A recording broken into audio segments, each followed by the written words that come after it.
Il y a 10 ans, il dormait dans une pièce exiguë, sans argent ni espoir. Aujourd'hui, il possède un empire florissant à Dubaï, prouvant que la seule limite, c'est celle qu'on ose dépasser. Jusqu'où iriez-vous pour transformer vos rêves en réalité? Mohamed grandit dans une famille modeste, dans un village où les ressources étaient rares, et elle, éducation peu accessible. Son quotidien était rythmé par de petites ambitions, souvent freinées par le manque de moyens et la peur de l'almel, échec. Il passait ses journées à rêver d'un avenir meilleur, tout en jonglant entre petits boulots et responsabilités familiales, convaincu que la réussite était qu'une question de chance ou de chance. Son rapport à l'argent était teinté de frustration. Il voyait certains obtenir tout simplement parce qu'ils avaient des connexions, pas forcément parce qu'ils le méritaient. Mais cette réalité ne l'a jamais empêché de croire que son destin pouvait changer. Avec pour seule arme sa détermination et un rêve tenace, il savait que, pour bâtir quelque chose de grand, il lui faudrait d'abord se construire lui-même dans l'adversité. Ce jour-là, un mauvais calcul, une mauvaise décision, et tout s'effondre en une fraction de seconde. Son rêve d'expansion devient un cauchemar éveillé, ses économies évaporent, et il se retrouve seul face à ses erreurs. La détresse le submerge, la honte lui serre la gorge, et l'envie d'abandonner lui paraît plus douce que jamais. Il se sent trahi par ses faibles mesures, par cette chance qu'il croyait maîtriser. La sensation d'être au bord du gouffre, privé de tout, est insupportable, et le poids de échec le pousse à croire qu'il doit tout recommencer à zéro. Mais, dans cette obscurité, une voix douce mais ferme émerge au fond de lui. Une voix qu'il ne voulait plus entendre, mais qui, cette fois, insuffle un souffle d'espoir. Elle lui rappelle que chaque bourrasque, chaque chute, forge le caractère et révèle la véritable force intérieure.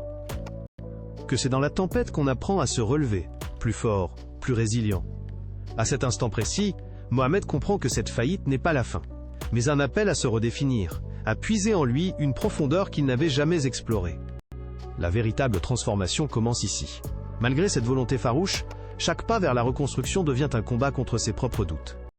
Ses investissements, qu'il espère salvateurs, sombrent dans échec, laissant derrière eux des dettes qu'il ne peut effacer.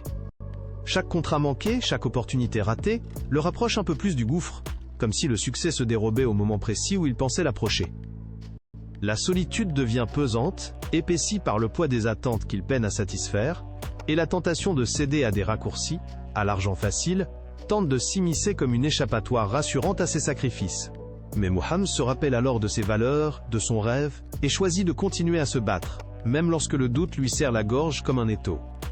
Dans la tombée de la nuit, l'angoisse devient une compagne constante, un rappel brutal que le chemin vers la réussite est pavé, d'échecs répétés, mais aussi de courage. Chaque erreur devient une leçon, chaque recommencement un pas vers la résilience, car il sait que la véritable force naît de l'adversité, et que c'est dans cette tempête qu'il doit trouver la force pour continuer. Dans un souffle court, Mohamed se tient face à la décision qui pourrait tout changer. Face à lui se présente une opportunité rare, un partenariat dans l'immobilier de Dubaï, une chance d'accélérer sa renaissance, mais à quel prix?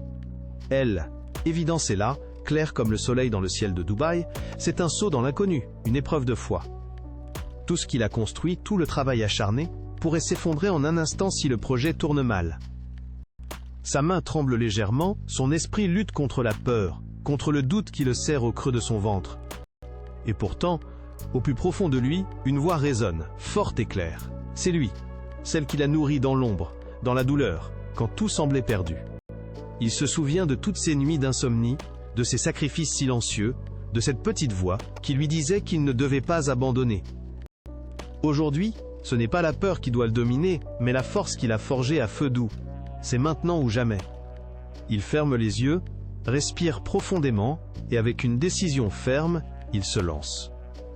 La tempête intérieure se dissout dans l'action. Parce qu'il sait que le vrai courage, ce n'est pas l'absence de peur, mais la volonté de continuer à avancer malgré elle. Le destin se joue en cet instant, et il choisit de se battre. Aujourd'hui, Mohamed regarde derrière lui, et il voit un chemin marqué par la douleur, la défaite, mais aussi par la résilience. Son rêve, autrefois fragile, s'est transformé en une réalité concrète, bâtie sur des leçons essentielles. Échec n'est pas une fin, mais une étape nécessaire sur la route du succès. Ce qu'il a compris, c'est que la véritable richesse ne réside pas uniquement dans l'argent ou le prestige, mais dans la force intérieure que l'on cultive face à l'adversité. À ceux qui traversent des tempêtes, je dis ceci: ne craignez pas l'Aolai, échec, car c'est lui qui façonne l'homme que vous deviendrez. La réussite appartient à ceux qui osent, persistent, à ceux qui, malgré tout, choisissent de continuer à avancer, même lorsque tout semble perdu. La vie ne vous doit rien. Mais chaque difficulté, chaque chute, est une opportunité pour se relever, apprendre et grandir. Souvenez-vous, votre force ne se mesure pas à la rapidité de votre succès, mais à votre capacité à vous relever chaque fois que vous tombez. Alors, n'attendez pas des circonstances idéales pour agir. Commencez dès aujourd'hui, car la vraie victoire, c'est celle que vous remportez sur vous-même. Le moment de transformer vos rêves en réalité, c'est maintenant ou jamais.